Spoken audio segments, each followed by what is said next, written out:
This is EntreEd Talk, the podcast for entrepreneurial educators by entrepreneurial educators.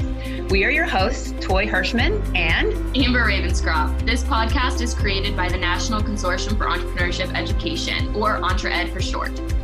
Welcome, everyone, to the EntreEd Talk podcast. Today, we are delighted to have Deborah Hoover with us. Deborah is the president and CEO of the Burton D Foundation out of Northeast Ohio. Hi, Deb. Thanks for joining us today. Hi, Toy. Really glad to be here with you. This is awesome. We're so excited to have Deb with us, and she's very, very busy. So we're so lucky to be able to slip into her schedule.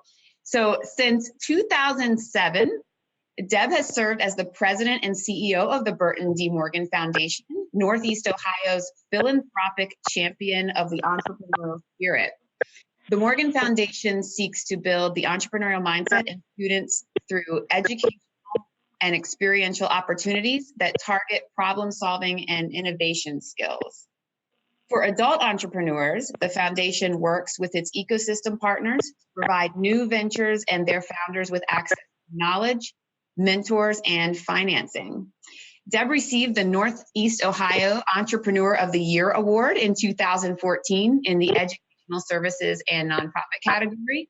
She serves on the Team NEO board and as board chair of the Bounce Innovation Hub in Akron. Deb also serves on the national board of Candid, a global organization dedicated to sharing information and insights that fuel deeper impact in the social sector. She holds a Bachelor of Arts degree from Williams College and a Master of Arts in Art History from the University of Chicago. She continued graduate studies at George Washington University National Law Center, where she earned a Juris Doctor degree. I had no idea about that. That's awesome. She is a member of the bar in the District of Columbia, New Hampshire, and Ohio, and holds an honorary Doctor of Humane Letters from Baldwin Wallace University. In addition, Deb received a second master's degree in cultural history from Kent State in December 2018. Deb, wow. Welcome to the podcast. Oh my gosh, that is incredible. I'm a little scared now because I didn't know you were a lawyer. So, oh my goodness. So before we dive in, could you give us sort of a brief tour of your own history and sort of how you got to where you are today? For instance, you went on to get your law degree. What made you decide to go into the nonprofit world or start out doing something else? Sure. So it's a long story that makes total sense to me, although it might sound like there were a lot of, twists and turns in the journey. So because I was in the art history field, I became very interested in how museums operate and their larger role in society. So that led me down the nonprofit path and into the world of tax-exempt organizations. And going to law school in Washington, D.C., had lots of opportunities to learn about the nonprofit world. So I, through that journey, I became interested in philanthropy. And when I moved with my family to Ohio, I really started looking for jobs in the philanthropic field. And I was fortunate to get a job with an organization called the GAR Foundation.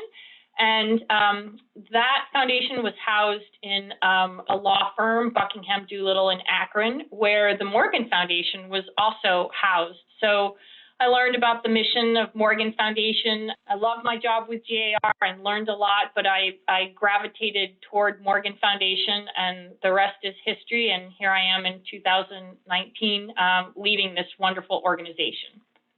That is awesome.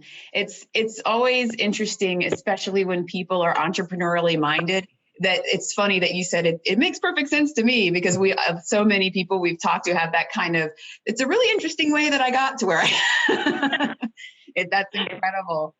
So the Morgan Foundation is pretty well known in Northeast Ohio and pretty well known everywhere, but especially in Northeast Ohio. Can you share a little bit about the mission of the Morgan Foundation and talk a bit about the values and beliefs? Sure. So the precise mission of Morgan Foundation is to champion the entrepreneurial spirit to contribute to a thriving entrepreneurial ecosystem in our region and serve as a leader in the field of entrepreneurship education. So that really reflects our focus in, sort of the age progression of the entrepreneurial journey. So that's programs for children in the K through 12 space, leading into collegiate programs, supporting pretty much every higher ed institution in the Northeast Ohio region for their entrepreneurship programs, and then helping entrepreneurs navigate the ecosystem at the adult level. And then also doing the connective work that helps all of those programming areas function together as a coherent ecosystem. Wow. So that's really incredible. So you're working to build a pipeline essentially. So, and at EntreEd, we in our audience know we love the K through 12. So it's nice. You don't see that all the time. And it's an interesting area because generally teachers don't think about entrepreneurship in the way probably that you do, probably that I do, where it's more of a mindset and not so much marketing class or business class or finance. It's about shaping those mindsets. So in your opinion, why is it important for young people to develop an entrepreneurial mindset? Well, as you know, we believe completely and wholly in the value of the entrepreneurial mindset. It would be great if all the students that participate in entrepreneurship classes and programming became entrepreneurs, but that's an unrealistic expectation. But all students can benefit from possessing and building the entrepreneurial mindset. It will help them in whatever they choose to do. We believe that it supports students in building creativity skills, resiliency, flexibility, the ability to work with team members in a productive way, the courage to try new things, and the confidence that they need to succeed whatever career path they choose. Yeah, that's such a powerful thing. And I guess it's probably our mission both that we spread that around the country because it's just not happening everywhere.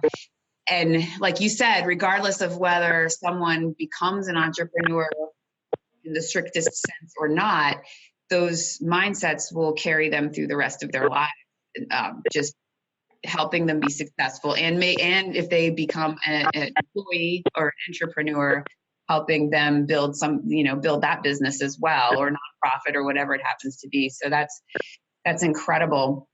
When you built that ecosystem in Northeast Ohio, how did you start did you go into a school? Did you guys start by offering, a funding opportunity or so? How did you start to build that ecosystem within that education sector for entrepreneurs? Yeah, that's a really interesting question. So as I think back to when we started working in this manner, thinking of ourselves as ecosystem builders, I think we felt like kind of a lone voice in the woods. We were making grants. We were actually having to search for partners and grantees because the world was just operating, education was operating in a really different way. And entrepreneurship in some ways was seen as a naughty word, as a threatening word, not part of a traditional education. But we kept at it. We found partners who would listen and work with us. And we gradually built up a portfolio of grantees and partners. I think from the beginning when we were saying this, we just felt like nobody was listening. We weren't gaining traction, but it probably, I'm going to say it took, 3 or 4 years to feel like we were actually making progress. We became engaged with Young Entrepreneur Institute at University School in Northeast Ohio, and they too were on a growth trajectory, and working together, they became the backbone of the Northeast Ohio youth entrepreneurship ecosystem. So they're definitely a key partner to us, But we have lots of other partners as well in the philanthropic community and in the nonprofit community. And together, I think we are a pretty robust youth entrepreneurship ecosystem that connects to the collegiate world and even into the adult world. So it was a matter of persistence, I think, over a lot of years. Wow. Yeah, we've felt a little bit of that pain sometimes when we go into new areas too, because you're right. Entrepreneurship sometimes seems like a 4-letter word, especially for younger people and for teachers. Like, this isn't me. I'm not Zuckerberg, and they don't see really the pathway to becoming successful can be through entrepreneurship. So that's so cool. You mentioned one of your key partners, the Young Entrepreneurs Institute, and I have had the pleasure. I'm not gonna spoil this. I'm not gonna steal your thunder, but I have had the amazing pleasure of being able to go to 2 of those annual events, and I was just blown away. And your organization, what's amazing is your organization supports these events that have to cost some money, and teachers and people who don't generally have, discretionary funds at their fingertips can go for next to nothing. And it is a beautiful, beautiful conference. So tell us a little bit about that partner, the Young Entrepreneurs Institute, and also how that conference came to be. Sure. So Young Entrepreneur Institute, we are attached at the hip, really help to run programs together throughout the Northeast Ohio area. So one of those is the Inspire Conference, and I'll talk about that in a minute, but Young Entrepreneur Institute offers support for educators through lots of different avenues. One of those is serving as a regional coordinator for Lemonade Day Northeast Ohio, which of course is an experiential program for young people. Another opportunity to practice entrepreneurship is through the Young Entrepreneur Market, where students have a business, have a product, and are able to go to farmers markets and other venues to be able to interact directly with customers and see what it means to be an entrepreneur on the front lines. So we saw an opportunity here in our region to work with educators who are not always able, to travel to conferences in other parts of the country, to be able to come together with national speakers and their peers to learn together over the course of 2 days. So it's usually in early November. And as you said, it's a very modest registration fee, $20 for teachers to be able to attend. And they, I think get a lot out of it. We have, many, many educators coming back year after year and bringing their colleagues along. Last year, we introduced into the Inspire Conference a mini grants program so that teachers were able to devise a project or a field trip or a speaker session to come into their classrooms and help to introduce their students to the whole concept of entrepreneurship. It was very successful. Teachers have been deploying those dollars, and we've gotten a lot of really good feedback on it. So we're planning to offer that again for the conference coming up this November 2019. Awesome. Yeah, that anyone who's in the area or not, I encourage you to go to that conference. It really is absolutely named the Inspire Conference because it is so inspiring. I met and got signatures from 2 pretty well-known authors at the last 2 that I attended, and just more importantly, even than that, just listening to the students and having them share their experiences and talking to teachers, it really is a very well put together day and a half plus of just nonstop, your hands will fall off, you're taking so many notes kind of experience. It's incredible. So I can't say enough about that. I'm really glad it's been a good experience for you. And as you said, it's not just for Northeast Ohio educators. We are having people come from other parts of the country as well, including Michigan. So I see it, though, as a nice complement to the EntreEd conference as well. So hopefully the two conferences can feed off of each other. It's great. I mean, the more we can introduce educators to the whole concept and the tools they need to use in their classroom to introduce the entrepreneurial mindset, the better. So I'm really glad we have both of these conference opportunities. Yes, and we have stole a few things, I think, from Inspire kind of inadvertently. we kind of tried to do a mini grant thing, and it's been really cool. I mean, I was blown away. I was so excited that our executive director Jean Colson sent me up there the first year. I had no idea what it was, and I'm like, oh, I'm going back to this. This is happening. It was incredible.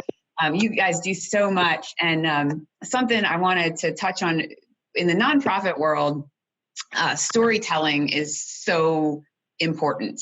It's critical. And unfortunately, in the nonprofit world, it sometimes goes by the wayside and we forget to share some of our stories. So Burton Morgan has a magazine called Intersections. Is it in print too, or just online? So Intersections is in print. We did a limited print run, but we do have some hard copies, but we mostly are disseminating it digitally. It's beautifully done. And this magazine, if anyone's listening, you should go check it out. But in this summer, you guys featured some case studies of youth entrepreneurship programs. And so I think it'd be interesting if you would share maybe one or two of those stories, because that really helps inspire educators and give them some, concrete ideas of what you could actually do. Like, what if I got a mini grant? What are some of the things people are doing? So if you mind sharing that, I think that would be really helpful. Sure. And I should mention that this is the second edition of the Intersections publication. So the first one came out in 2017, and that was focused on entrepreneurship in the liberal arts college context. So it was focused on 5 Northeast Ohio liberal arts colleges that were part of the NEOCEP program, Northeast Ohio Collegiate Entrepreneurship Program. So that came out in 2017 and is available on our website, as is Intersections. So as you said, Intersections features case studies, 4 case studies. These are the Young Entrepreneur Institute that we've already talked about, Camp Invention run through the National Inventors Hall of Fame, Western Reserve Historical Society Entrepreneurship Program, and then Northeast Ohio Junior Achievement Programs. So I can talk about a couple of those. I think you understand about the role of the Young Entrepreneur Institute in Northeast Ohio. Western Reserve Historical Society, of course, it's based in Cleveland, in University Circle, but they also have Hale Farm down closer to Akron. And this is a really interesting case study.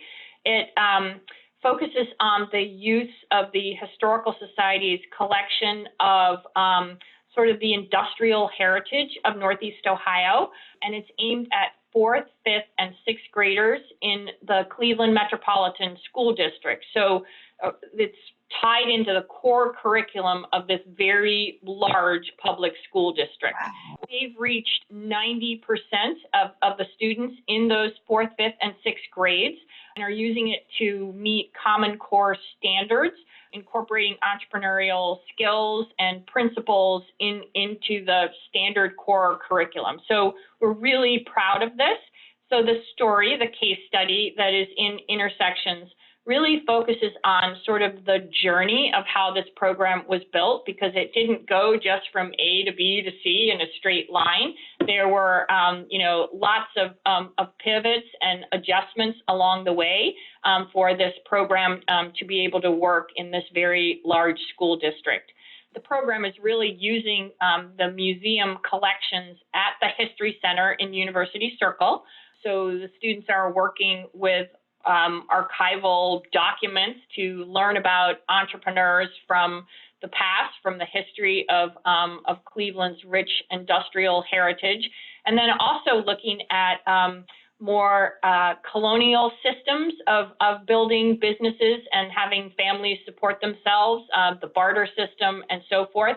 And that's all taught at the Hale Farm and Village, which is part of Western Reserve Historical Society. So it's a great story of how you can use community assets, to build entrepreneurial programming. That's amazing. 90% that's incredible. And the fact that it's tied into Common Core is like, that's the key. That's always the key. Teachers want to know, I want to incorporate this stuff, but how? I got to get through my standards. So how do I do that? That's incredible. I love it. I love that. I want to see this farm. It sounds amazing. So then junior achievement I mentioned, and so we have 3 junior achievement organizations in our region, used to be 4. So these organizations have come together through convening activities that the foundation has put together to form a learning community around their entrepreneurship programming. I think it's been a very enriching experience for all of the organizations. And I think what they're learning is feeding back to JA USA as well. So that's a really nice story. And of course, JAs are, in many communities across our country. So hopefully that will be an interesting case study for ecosystem builders to read and utilize. And then I mentioned about Camp Invention, which of course is an invention, innovation, and entrepreneurship program that runs in the summer. And so that case study really focuses on how the program has evolved, and then about the studies that have been conducted to validate the longer term impact of the program on students and their STEM skills and creative thinking. I think it's an easy read with lots of graphics and charts and photographs. So hopefully it will be appealing to lots of people, who are interested in learning more and exploring how they can bring entrepreneurship programming to their communities and build youth entrepreneurship ecosystems. Wow. So the camp, do you know how long the camp runs for? The camp is a week-long program, but they run multiple programs in communities. They have a really strong website, so people can go and learn about the camp. I know my own children went to the camp, and they absolutely loved it. Awesome. That's incredible. We're actually been talking about trying to get a summer camp off the ground as well, and it's really interesting how much goes into that, and just having the kids do all of that experiential work outside of the school setting where there's a little more freedom, and then to connect that with entrepreneurship is such a great thing, because you have all of this STEM, and we talk about STEM all the time, but entrepreneurship is really the next question after STEM. It's okay, we built this thing, and now what do we do with it? So that's amazing. And to that, what do you feel is, a good balance of entrepreneurship education curriculum versus an experiential way, hands-on way of learning entrepreneurship? Do you have an opinion, which one is better, or is there a balance between the two? How does that work with you? So I think we believe that both the curricular side and the experiential side are important. I mean, they bolster each other really. So I can't say that one is more important than the other. I think that the programs that do both, I think, bring a really rich and deep educational experience to students. I think, students learn in the classroom, through their textbooks and, other means around a common core curriculum.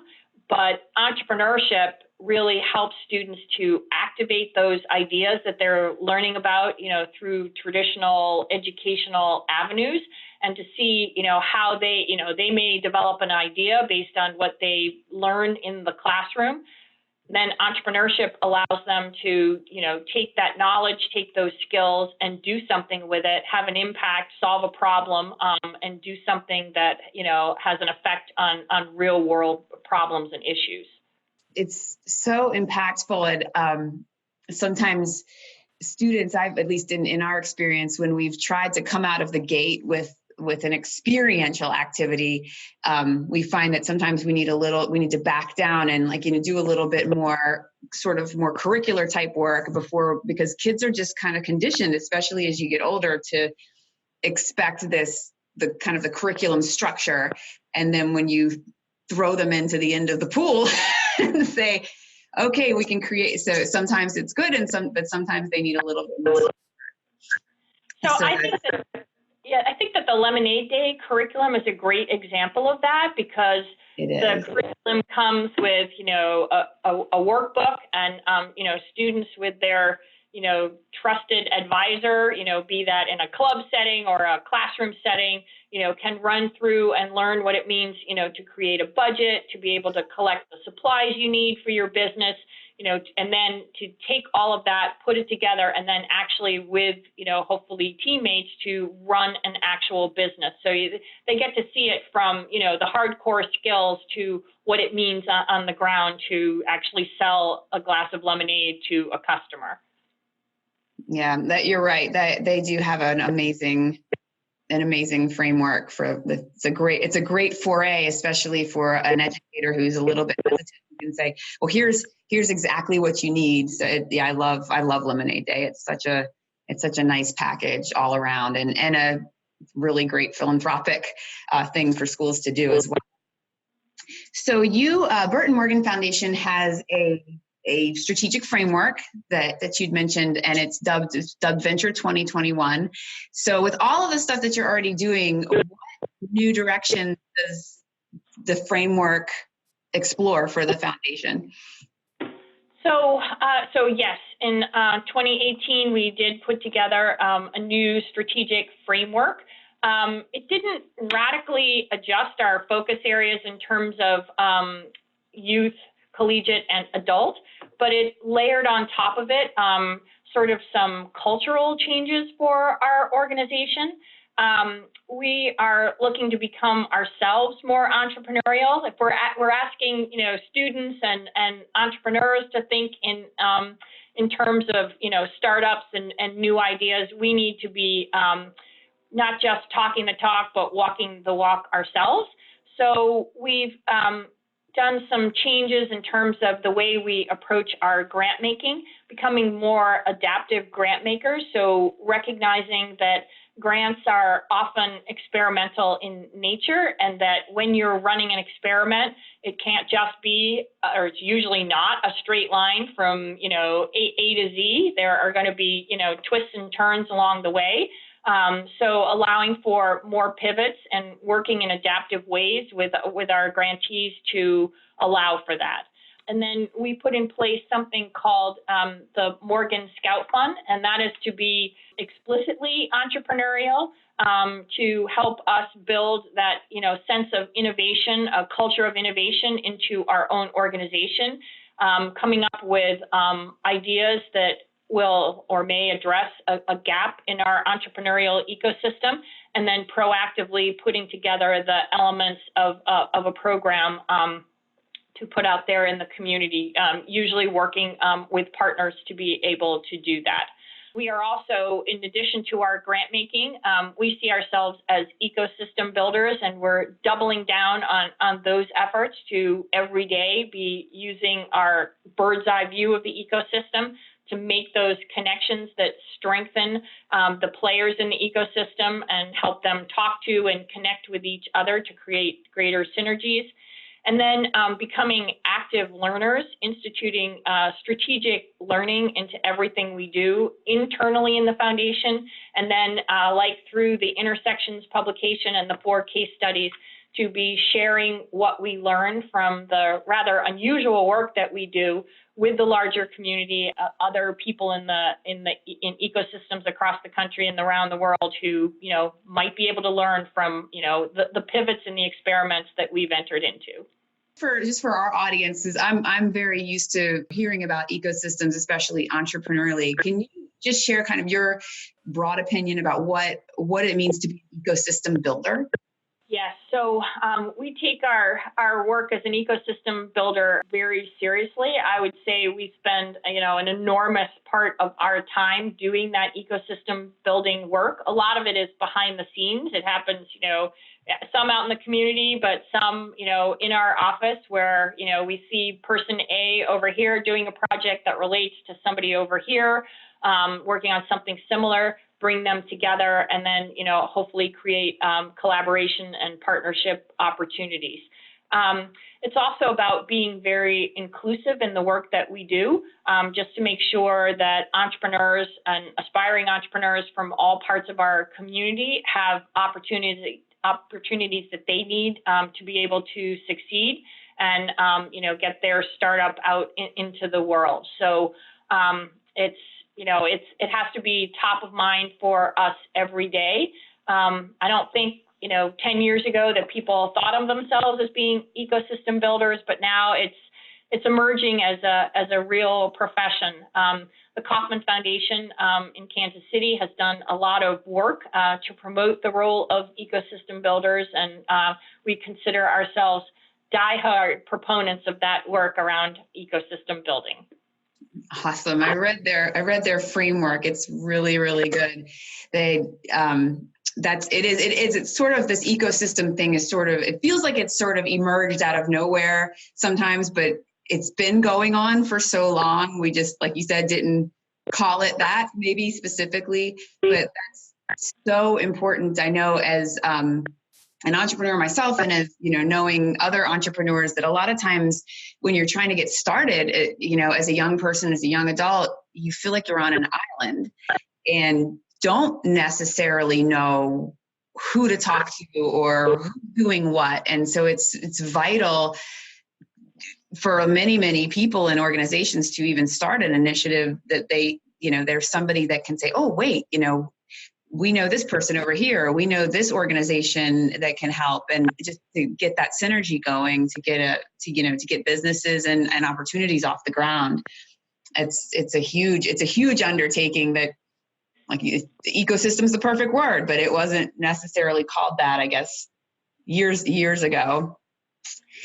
So to that, Deb, how is the landscape or the ecosystem in all of your philanthropic opportunities that you're supporting, how has that changed since you've been there since 2007? So that's incredible. But how have you seen it, that support for entrepreneurship, change over the course of the better part of it, or more than a decade? Right. So a lot has changed in this intervening decade plus. As I said, I think we felt like we were a lone voice, back in 2007, kind of talking to ourselves at times. But over that decade, we have many more partners. We joined actually in 2004 a group called Fund for Our Economic Future. And those were foundations and other organizations in Northeast Ohio that had an interest in helping to transform our economy. So that organization, that partnership and collaboration gave us ready-made and like-minded partners, and has been a really rich part of our experience as a grant maker working in the entrepreneurship field. As I said, Young Entrepreneur Institute came along and served as a backbone. They also help to get other philanthropic organizations interested in the field of entrepreneurship education. Martha Holden Jennings Foundation, Veal Foundation, corporate sponsors for Inspire. It's just become a much more accepted and mainstream kind of field. And we're really glad to be able to work with all of those partners to strengthen not only the programming itself, but philanthropy's understanding of the importance of this work. Western Reserve Historical Society actually puts on a fundraising event in early December where they're celebrating longtime businesses and institutions in our region, and they use that as a fundraising opportunity for the programming in the Cleveland Metropolitan School District that I mentioned. And so, hundreds of community members step up and are, using this opportunity to help fund the programming that the Historical Society puts on. So it's just much broader swath and group of people and organizations that are supporting entrepreneurship and entrepreneurship education in the region. And we're really glad to be part of it, and we're really glad to have more people, walking with us on this very important journey. That's amazing. I think you're being a little bit modest, though, because it sounds to me, I mean, you guys really were, especially were just kind of the catalyst for a lot of this stuff by pushing and believing very entrepreneurially, believing in, since 2007, believing in this idea that it was important for schools and for youth and colleges and young entrepreneurs. And I think that's, your belief in it and your philanthropy around it has really opened a lot of eyes in that region and elsewhere as well. So that's an incredible thing. But I mean, you guys really have an amazing ecosystem. I don't want to keep saying ecosystem, but I'm going to keep saying you guys have an amazing ecosystem in Northeast Ohio. I encourage anyone to check out what's going on. It's really wonderful example of things that are going right and in the right direction. But as you've mentioned, there have been, as an entrepreneur, there are always things that are challenging. And I wonder before we close, if you might share a couple of the challenges faced in the field of youth entrepreneurship education. Sure. Yes, there are still challenges that we all need to address. So I think, through the Inspire conference, we're trying to reach more and more educators every single year, helping them to identify, the right curriculum for their particular setting, their culture, in their school, and their classroom. So that's, I think, an ongoing challenge, and there will be always, more teachers coming on board. So, we'll keep at that. Collecting the validating data for the programs that we run, I think, is an ongoing question and challenge that we need to keep working on. We have some validating data, but we obviously need to stay on top of that and do more. We need to be very inclusive in the programs that we're offering, very mindful of that, so that we are offering entrepreneurship programming for all, building the philanthropic and community support for entrepreneurship and entrepreneurship education, and then assistance for public schools where, the funding is more lean, and we need to make sure that educators have the opportunities and the resources through programs like mini grants to be able to introduce entrepreneurship into their classrooms and support their students and their big ideas. Wow. Those are some easy challenges to